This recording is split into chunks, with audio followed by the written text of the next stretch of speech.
Curious George's Dream.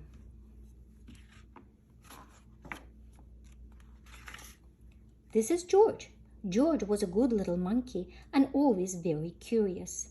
After a long day at the amusement park with his friend, the man with the yellow hat, George was tired and glad to be home. Soon dinner was ready, but then George sat down to eat. He was too small to reach his plate. "I'm sorry, George," the man said. "I forgot to fix your chair." He put a large book on George's chair and George climbed up. He sat on the book that was set on his chair. George thought about his day. All day long he had been too small.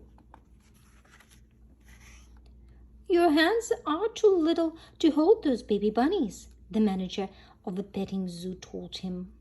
"I'm sorry," said the man operating the carousel.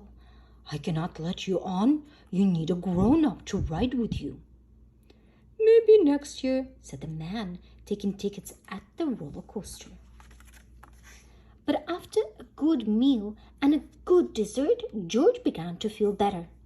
Then the dishes were finished. The man said, "George, I have a surprise for you."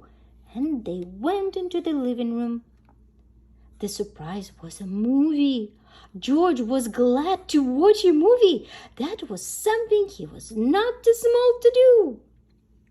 George was enjoying the movie, but it had been a full day, and now he had a full stomach. Soon he could not keep his eyes open. The next thing George knew, he was back at the petting zoo.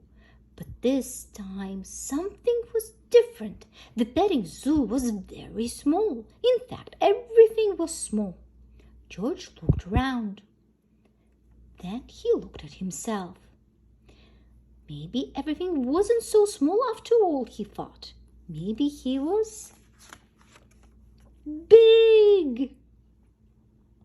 "Oh, this is not right," thought George. Then he remembered the bunnies.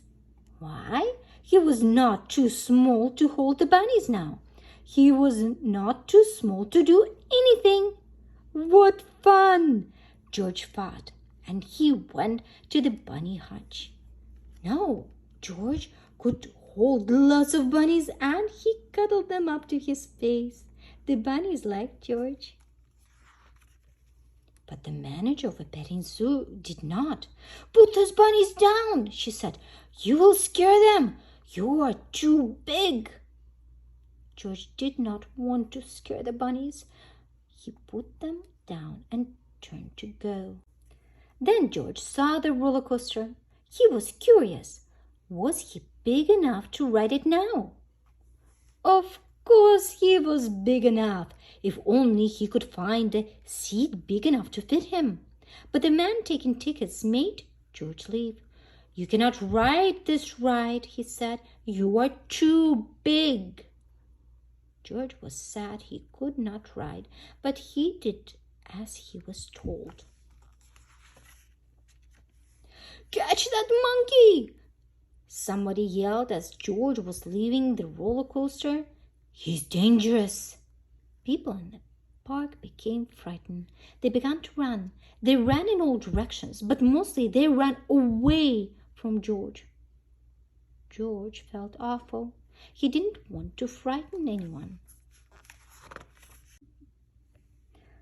He just wanted to hide. But where could he go?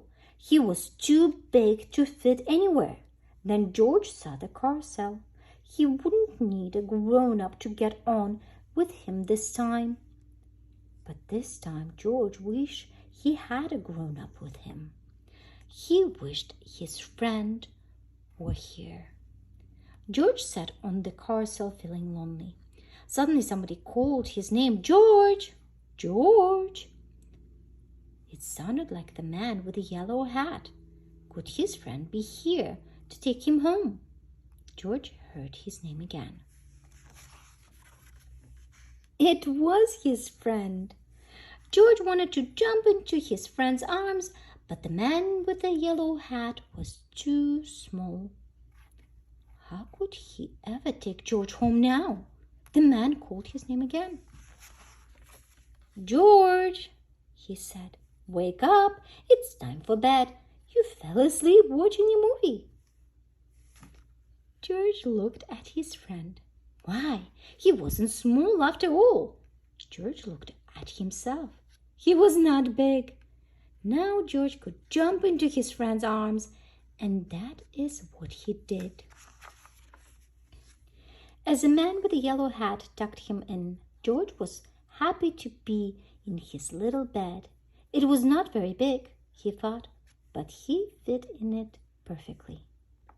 George was just the right size.